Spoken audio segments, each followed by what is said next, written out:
Welcome to Lariat TV News. I'm Julia Lorenz. And I'm Sarah Gill. Thanks for joining us today. The United States continues to watch as the number of people infected with the coronavirus is rapidly increasing. As the Bears head into spring break, there have been no confirmed cases of the virus at Baylor University, as well as in the Waco or McLennan County area. According to the Texas Tribune, as of March 6th, there are 16 confirmed cases in Texas. The 5 most recent are all in the Houston area. The university reminds the community to use good personal hygiene habits wherever you go. This includes washing your hands, coughing into your elbow or sleeve, and most importantly, stay home when you are sick. To ensure good communication and that plans are in place if a local outbreak of the virus was to occur, the university-wide task force continues to monitor the situation. They're following guidance from the CDC, the U.S. Department of State, Texas Department of State Health Services, and the local public health district. The task force meets every Monday morning to go over any updates. The university is constantly updating the community through www.baylor.edu/coronavirus, and that site is updated daily to keep students, faculty, and staff informed. The I-35 construction seems like it will never end, but luckily the Texas Department of Transportation kept Baylor's spring break in mind and scheduled a major traffic shift on I-35 to occur over the break, meaning most students won't be affected.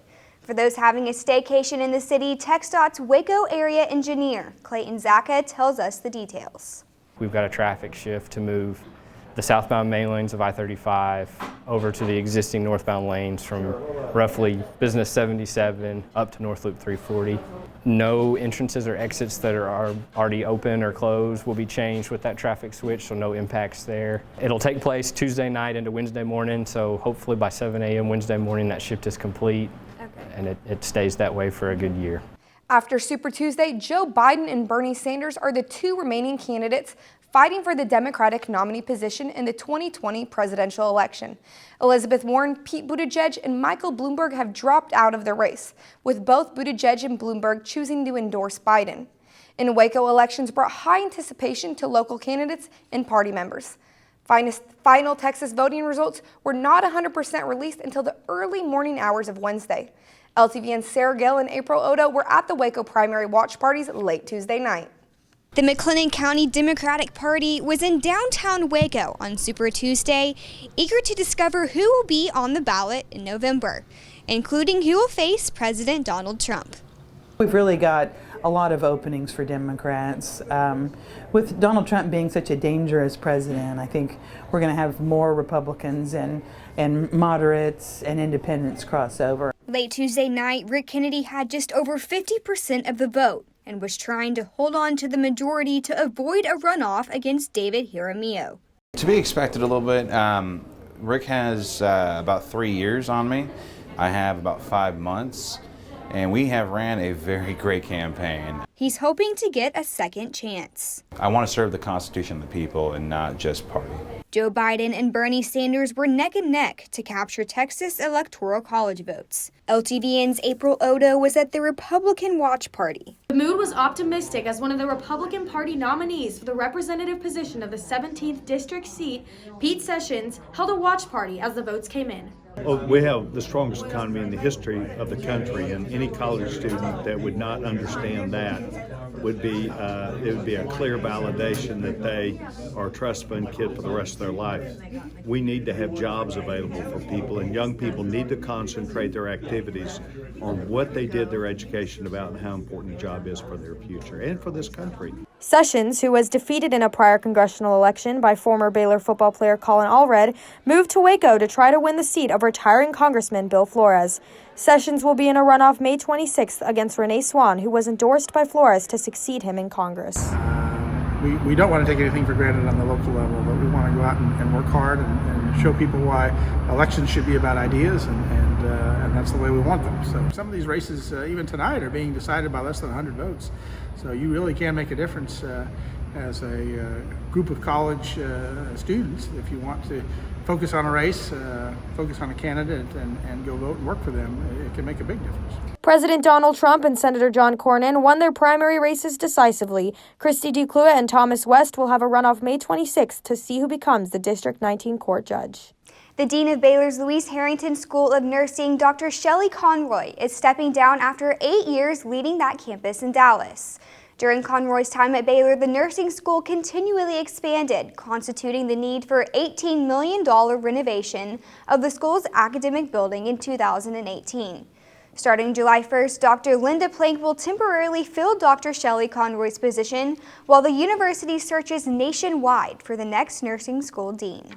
In commemoration of the 250th anniversary of the Boston Massacre, the Department of History and the Baylor Law School put on an improvised mock trial in the Bennett Auditorium Thursday afternoon. Their performance was an improvised, unscripted mock trial based on the real events that happened in 1770. History professor Dr. Julie Sweets organized this performance along with Baylor law professors Gerald Powell and Abner McCall. Dr. Sweets explained that only men were permitted to be in the court at that time. However, in the mock trial, both men and women participated. Students who participated studied historical documents from which they based their characters. Sweets said the goal of the performance was to show that history is not boring and that there are many different ways to learn it and experience it. On their month-long tour of the United States, the Japanese national debate team visited Baylor for an event hosted by the Glenn R. Kapp Debate Forum. Baylor's debate team also participated in the event at 7 p.m. Thursday in room 101 of Casta Law Communications Center. The Japanese team argued for quarantines and the public closings to contain the coronavirus, while the Baylor team took the opposing stance arguing against quarantines. The event was intended to help attendees sharpen their argumentative skills and to also learn more about the efforts to contain the coronavirus in Japan. Valentine's Day is long over, but Baylor is now offering a cheap date of its own throughout March. We'll tell you about that as well as a major award given to a Baylor administrator coming up after this break. The best and brightest are drawn to Baylor, where those from many backgrounds with many talents shine together before casting their light outward to illuminate the world. Through transformational learning opportunities that are grounded in Christian faith and service, and research that impacts lives and communities. Baylor University, a place where lights shine bright. From movies to music and more, streaming makes a variety of content available to any student at any time, and that's exactly what the podcast Baylor Connection provides, taking listeners behind the scenes of what's happening at Baylor. LTVN's Grace Smith spoke with the host of this podcast to get the inside scoop. Need something new to listen to while on the run? Try Baylor Connections Podcast, a 30-minute interview program that takes listeners behind all things Baylor. Sometimes when I'm running around Baylor's campus, I really like to listen to the Baylor Connections podcast because it has a lot of cool things on it. Like, it has professors talking about their lives, and it also has things about events going on campus. And I really like how they're talking about all the new research that's been going on, because that's really cool to hear about. The host, Derek Smith, talks about the meaning behind the podcast. It's just basically designed to introduce people to the great people that are here at Baylor and the great work they're doing. It gives us time to go in depth, so it's not just a sound bite or a brief synopsis on a website, but we get to talk to people about the work they do and hear the heart behind it, and also kind of cast the vision for what's taking place at Baylor going forward. Kicking off just 3 years ago, the podcast already has 110 episodes, and you can hear it live airing at 11 a.m. Fridays on KWBU-FM. So next time you are on the go, check out the latest Baylor Connections podcast. For Lariat TV News, I'm Grace Smith. Take some time this spring break to kick back and pop open a book. March is National Reading Month, and the Mortarboard Honor Society on campus is celebrating in a special way. The society is offering students a unique opportunity to take a book on a blind date. This book sale had special novels wrapped in brown paper and labeled by genre, so readers didn't know what book they had until after it was purchased. The goal was to promote literacy on campus, allowing readers to purchase books that they normally wouldn't choose. Each book was sold for $3, and the profits will go towards future events held for the university. Happy 214th birthday, Elizabeth Browning. The namesake of Baylor's Armstrong Browning Library is another year older. Elizabeth Browning and her husband, Robert, are one of the literary history's most noteworthy couples and have countless manuscripts and artifacts in the historic Baylor Library. The university celebrates Browning's birthday on March 6th annually, and the Armstrong Browning Library currently houses 25 likenesses of the Victorian poet, including photographs, busts, and engravings. A hot topic among decision makers is putting laws in place to protect discrimination on how students and employees choose to wear their hair. In the past few days, one state has joined the list of 3 others in taking a stand. LTVN's Brinshavia Jordan has the latest.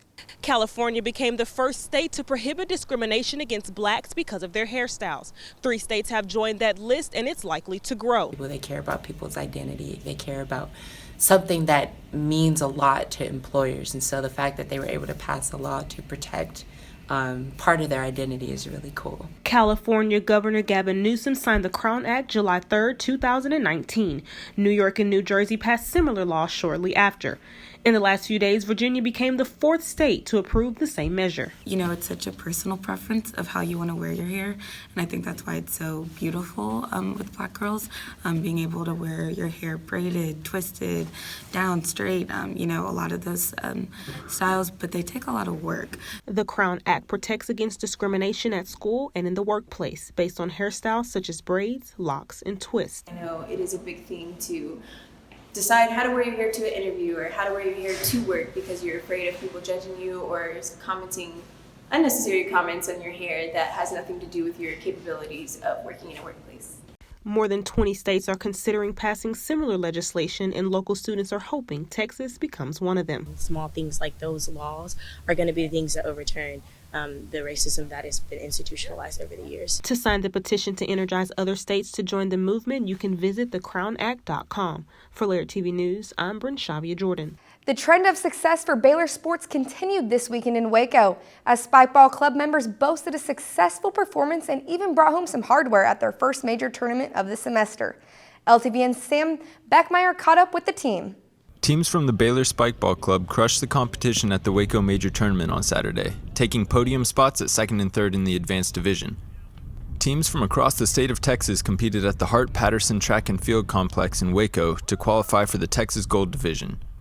Baylor team of Dax O'Hare and A.J. Hutchinson finished 2nd in the Advanced Division, securing their spot for gold in future tournaments. I believe we did so well in the tournament just because we've practiced together seriously for 6 months with the Spikeball Club, and all the continued practice and time really gave us a great chance to become 2nd in the tournament. Sophomore Caleb Cummings competed in the gold division at the Waco Major, finishing 7th overall. I think what I did do good was I started getting some really good hard serves on, started getting some low serves on, really choke up people low when they're receiving. My setting and hitting off the net was pretty bad. I'll be completely honest. But towards the end, once I started settling into it, setting got better, killing over the net got better. Baylor duo Chase Meyer and Warner Curtis also qualified for gold, finishing 3rd in Advanced. I think we were really happy with how a lot of us played. Some of our better players weren't there, and a lot of the young guys stepped up, which I love to see. I think we had like 4 freshmen in the semis, which was just super fun. I love seeing the growth of the club. So I think, yeah, overall we were really happy with how we played. For Lariat TV News, I'm Sam Beckmeyer. After the recent success of Baylor athletic programs across the board, Mac Rhodes, Baylor's Vice President and Director of Intercollegiate Athletics, was named the Under Armour Athletic Director of the Year for 2019-2020. The award recognizes the efforts of athletic directors at all levels for their dedication and commitment to student athletes, the university, and the surrounding community. President Livingstone said in a press release this week, Rhodes for 4 years has been the guiding force behind the incredible success of our entire athletics department and an exceptional member of my leadership team. Up next, we show you the highlights from the Lady Bears senior night win on Thursday. We'll also show you a recap of Baylor's sweep of the Shriners College Classic and preview their trip to California this weekend. The best and brightest are drawn to Baylor, where those from many backgrounds with many talents shine together before casting their light outward to illuminate the world. Through transformational learning opportunities that are grounded in Christian faith and service, and research that impacts lives and communities. Baylor University, a place where lights shine bright. The Lady Bears are back in action Thursday night, beating Texas to improve their record to 22-1 against the Longhorns over their last 23 matchups, and I was there to get all the details. It was all smiles at the Farrell Center on Thursday night, as the second-ranked Lady Bears cruised to a 69-53 victory over Texas, giving their seniors a proper send-off in their final regular season home game. All four of them scored, and all four of them were emotional for different reasons. They had their families here, and there's just something, unless you've put on that uniform, there's something about taking it off for the last time. The emotions of, wow, I won't ever do this again, just come flooding out, and you certainly want to leave with a victory. Throughout the game, the Lady Bears seemed to do all of the little things right. Not only did they out-rebound the Longhorns, but they beat Texas in points in the paint, second chance points, points off of turnovers, and points in the fast break. There's just never a time that they're just going to stand around and watch the ball roll out of bounds or not play it out, not go to the boards, not run the floor. I mean, there's just things that you have to do at that championship level that makes the difference in winning and losing, and they understand that. Naturally, the Lady Bears' offensive attack was led by their seniors on senior night. Taya Cooper led the way with 20 points, followed by Lauren Cox, who had 17 points to go with 12 boards and a pair of blocks. The Lady Bears will round out the regular season on Sunday with a trip to Ames to take on Iowa State. And although they've already wrapped up the Big 12 regular season title, it's safe to say that they won't be taking their foot off of the gas anytime soon. The championship doesn't really mean anything if you lose these last however many games it is. So we want to finish 18-0 in the league, and we have one more game before we can do that. For Lariat TV News, I'm Nate Smith. The fourth-ranked Bears men's basketball team bounced back from a loss to TCU in Fort Worth, winning a 71-68 overtime thriller in the Farrell Center Monday. Devontae Bandu made his senior night one to remember, logging a season-high 18 points, including a 4-for-5 performance from beyond the arc. And although overtime heartstoppers certainly aren't for everyone, guard Jared Butler thinks that these types of games will serve the team well as they head into March. It's hard to, sometimes we look ahead way too far, and these games right here are what make a national champion. These games right here where we had the battle and we're being battle tested, we're going overtime, and shots not falling, and these are the games that make a national champion. So I think sometimes we need to just focus in on the games that we're playing and execute now so we can execute later. On the baseball diamond, the Bears enjoyed an undefeated weekend in Houston, taking down Missouri, 6th-ranked Arkansas, and 11th-ranked LSU. Yet, Coach Steve Rodriguez's squad dropped their most recent game, a midweek matchup with Texas State, 12-2. The Bears are in luck, though, as they'll have a chance to right the ship this weekend when they'll head west for a 3-game set with Cal Poly. Here's Coach Rodriguez on what the Bears need to improve on for this weekend series. The biggest thing is, we're going to utilize our starters in regards to pitching, and got to continue to throw strikes, something that we really didn't do really well. Today early on we would get behind in hitters, and they knew fastball was coming. They took advantage of it. The 18th-ranked Baylor softball team dropped a non-conference midweek matchup against UT Arlington 1-0. Prior to their game against UTA, the 17-5 Lady Bears knocked off number 21 Arkansas and number 8 Florida State while going 3-2 in the Woo Pig Classic last weekend. The team will resume action Tuesday with a doubleheader at Houston, then a 3-game series in Gainesville, Florida against the Lady Gators next weekend. On the tennis court, the men's team improved their record to 12-3 this past week after knocking off number 45 Illinois on the road and blanking Valparaiso at home. Baylor has won 41 of its last 42 home matches dating back to 2017 and 26 in a row as they're an unblemished 10-0 in Waco this season. Other notable stats include the Bears outscoring their opponents by a combined 61-4 at home, and singles player Sven Law being 13-1 in solo action this spring. On the women's side, Coach Joey Scrivano's 19th-ranked Lady Bears improved to 8-1 with a 5-2 win at Rice. With just one loss under their belt, Baylor is off to their best start since 2015. Coach Scrivano says that his ladies are definitely improving each match and that he can't say enough about the culture of his team, that they have great people on the team. The Lady Bears' next match comes next week against Tyler Junior College in Waco. The Baylor Equestrian team split their doubleheader last weekend in College Station with a close 10-8 loss to number 8 Texas A&M and a resounding win against South Dakota State 13-3. This weekend, the 9th-ranked Baylor squad will be back in action Saturday for Senior Day against number 2 Oklahoma State. The Bears are led by Big 12 Rider of the Month Gia Galino, and an upset victory over the Cowgirls would boost Baylor's momentum as they head into the Big 12 championship meet in Waco later this month. And that's all I've got from a fun week in sports. Be sure to watch us on BaylorLariat.com, YouTube, or the Waco City channel. Thanks for watching Lariat TV News. We'll see you after spring break.